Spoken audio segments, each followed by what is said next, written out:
आज हम देखेंगे days of the week, English में, हिंदी में और उर्दू में।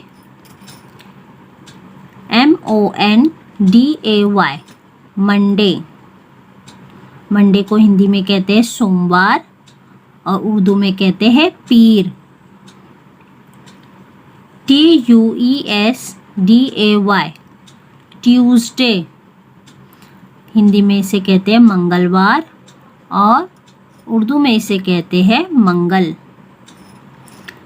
WEDNESDAY, Wednesday.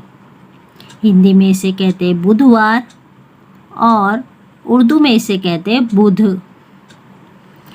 THURSDAY, Thursday. Hindi में इसे कहते हैं गुरुवार और उर्दू में इसे कहते हैं जुमेरात। FRIDAY, Friday.